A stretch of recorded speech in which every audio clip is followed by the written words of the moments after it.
Bismillahirrahmanirrahim. Alhamdulillah. Salatu wassalamu ala Rasulillah wa ala alihi wasallam wa mawala. Wal haula wala quwwata illa billah. Ibu bapak sekalian, jamaah salat maghrib yang insyaallah dirahmati oleh Allah Subhanahu wa taala. Hari ini kita bahas sedikit persoalan riba. Nah, untuk mengukur, kita lihat dulu secara umum.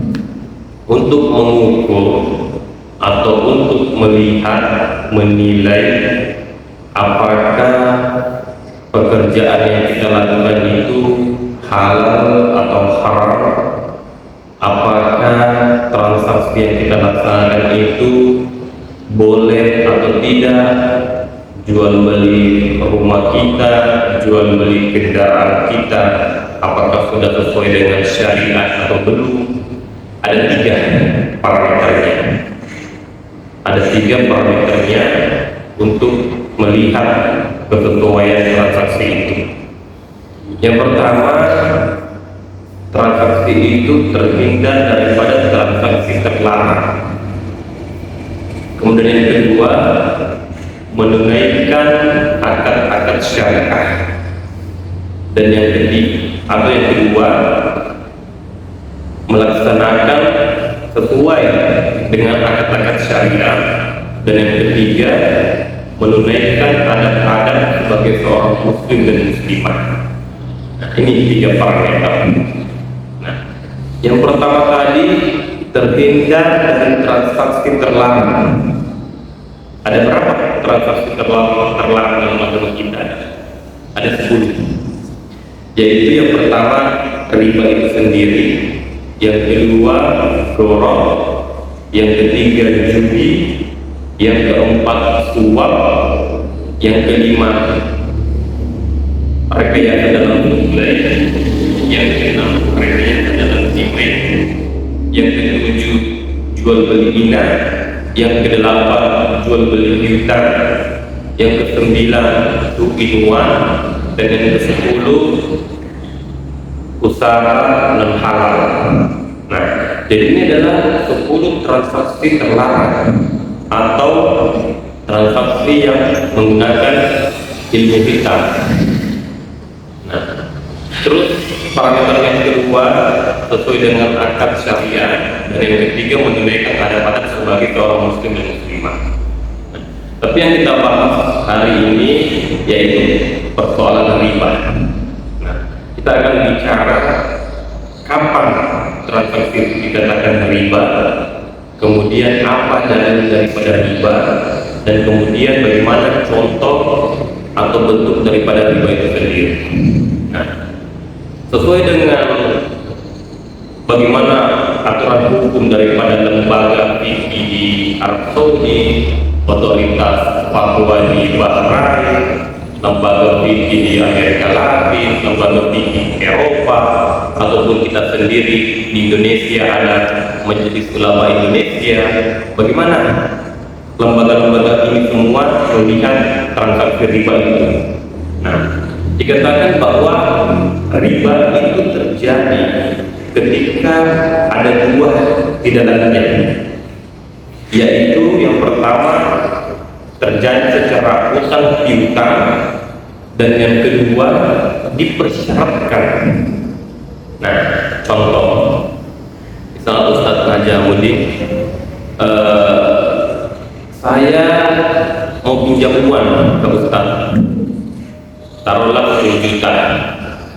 Saya pinjam uang 10 juta, kemudian Pak Ustadz memberikan syarat, dan boleh saya pinjamkan 10 juta, tapi besok atau minggu depan kamu harus kembalikan senilai 11 juta. Nah, jadi kita lihat ini transaksi uang dengan uang, utang piutang. Kemudian Pak Ustadz memberikan persyaratan akan mengembalikan lebih 11 juta. Nah, 1 jutanya menjadi riba karena memenuhi dua syarat tadi, utang piutang dan dipersyaratkan. Tapi kalau misalnya saya pinjam uang ke Pak Ustadz 10 juta, Terus beliau memberikan kepada saya, memberitahu kepada saya minggu depan dikembalikan 10 juta juga. Maka ini tidak ada yang riba. Meskipun terjadi secara pinjam utang piutang, tapi tidak ada yang dipersyaratkan. Nah, ini bukan riba. Atau misalnya transaksi saya mau beli handphone, Pak Ustadz menjual handphone, saya beli handphone senilai 5 juta, tapi saya bayar secara angsuran, saya bayar secara mengangsur, taruhlah 5 bulan, 1 juta, 1 juta, 1 juta. Tapi Pak Ustadz memberikan tambahan, saya mau ada untung, kasih saya 6 juta, tapi kau angsur. Nah, jadi handphone saya beli, saya angsur 6 kali, 1 juta dikali 6 juta. Ya, yang 1 juta itu bukan riba, karena bukan transaksi utang piutang, tapi jual beli secara non tunai. Jadi itu bukan riba. Dikatakan riba jikalau transaksinya utang piutang dan ada dipersyaratkan.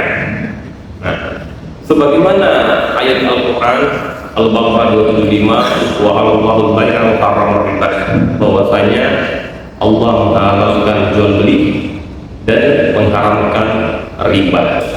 Nah, contoh lagi, biasa kita ragu ketika bertransaksi di bank konven atau di bank syariah, apakah bank konven itu memang ada ribanya atau bank syariah seperti apa. Nah, saya berikan pandangan bahwa ketika kita di bank konvensional, contoh kita mau beli rumah atau mau beli mobil, kita mau beli mobil misalnya targetnya 200 juta, kita pergi ke dealer 200 juta. Nah, setelah itu kita butuh 200 juta nih, kita pergi di bank konven, saya mau pinjam uang 200 juta. Nah, terjadilah transaksi dengan bank konven. Bank konvennya memberikan uang 200 juta, tapi ada bunganya. Artinya kita angsur, di situ nanti ada kelebihan kalau di total menjadi 240 juta. Kita angsur ke bank konven. Nah, uang kita cair 200 juta, kita pergi beli mobil di dealer. Nah, transaksi kita dengan dealer itu transaksi biasa, jual beli biasa. Tapi transaksi kita dengan bank konvensional transaksi riba karena utang piutang. Nah, kemudian kalau kita pergi di bank syariah, salah satu cara yang dilakukan oleh bank syariah sehingga terhindar daripada transaksi riba, menjadikan bank syariah itu sebagai penjual. Jadi bank syariahnya itu jadi nasabah memesan mobil 200 juta, terus nasabah memberitahu kepada bank syariah, saya mau beli mobil 200 juta. Nah, bank syariah ini tidak langsung memberikan uang kepada nasabah, tapi bank syariahnya membeli mobil dari dealer secara cash. Nah, mobil itu akhirnya dimiliki oleh bank syariah, lalu bank syariah menjual mobil itu kepada nasabah secara mengangsur. Nah, jadi transaksinya transaksi jual beli non tunai. Nah, ini dibolehkan sebagaimana fatwa Dewan Syariah Nasional Majelis Ulama Indonesia. Jadi diboleh. Nah, itu yang dilakukan di bank syariah. Jadi bukan transaksi riba. Kemudian melihat lagi contoh misalnya nasabah memiliki uang, terus dia mau depositkan di bank konven. Dia mau depositkan, setelah dia depositkan, nasabah ini sebagai pemilik uang, kemudian bank sebagai pengelola. Didepositkan, diatur bunganya sekian persen. Nah, adanya kelebihan yang didapat oleh nasabah itu menjadi riba. Nah, kemudian kalau di bank syariah tidak langsung berbunga, tapi di bank syariah itu di mana nasabah datang membawa uangnya, lalu nasabah ini dijadikan sebagai pemilik modal, lalu disimpan uangnya di bank syariah. Nah, nanti di bank syariah dikelola secara musyarakah dan mudharabah, ada bagi hasil dan bagi rugi dan untung. Nah, maka Ini sebagai penanaman modal di bank syariah. Jadi terhindar daripada transaksi riba ini. Kemudian banyak yang nanya, apa saja sih perbedaan antara konvensional dan syariah itu? Di antaranya, kalau sudah disebutkan tadi soal cara, soal akad. Di antara perbedaannya lagi, di mana bank syariah itu menunaikan zakat. Setiap tahun keuntungan yang mereka dapat itu ada zakatnya keluar 2,5%. Kalau di bank konvensional itu tidak pasti ada zakatnya. Nah, kemudian perbedaan lainnya lagi dari sisi peruntukan dananya. Jadi kalau kita ambil modal usaha di bank syariah, usaha kita itu tidak boleh kita gunakan untuk bikin usaha-usaha haram.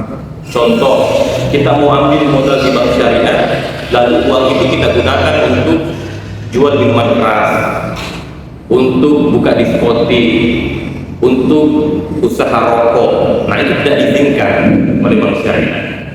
Tapi kalau di bank konvensional kita mau pinjam dana modal usaha, terserah, tidak dilarang. Kita mau pakai untuk usaha rokok, untuk usaha minuman keras, diskotik, perhotelan, terserah. Tapi kalau bank syariah tidak diizinkan. Begitupun dalam sumber dananya harus berasal dari usaha halal kalau bank syariah. Dan yang terakhir, perbedaannya lagi di mana lembaga keuangan syariah itu atau bank syariah itu diawasi oleh Majelis Ulama Indonesia, Dewan Syariah Nasional. Jadi ada ulama yang ditunjuk untuk mengawasi operasional yang ada di keuangan syariah. Nah, kalau di bank konvensional tidak ada ulama yang bertanggung jawab pada lembaga keuangan konvensional. Nah, sekira ini yang bisa saya sampaikan Bapak sekalian, semoga bermanfaat. Kita belajar lagi, insyaallah kita bisa amalkan dalam kehidupan. Wallahu a'lam bishawab. Sekian, wassalamualaikum warahmatullahi wabarakatuh.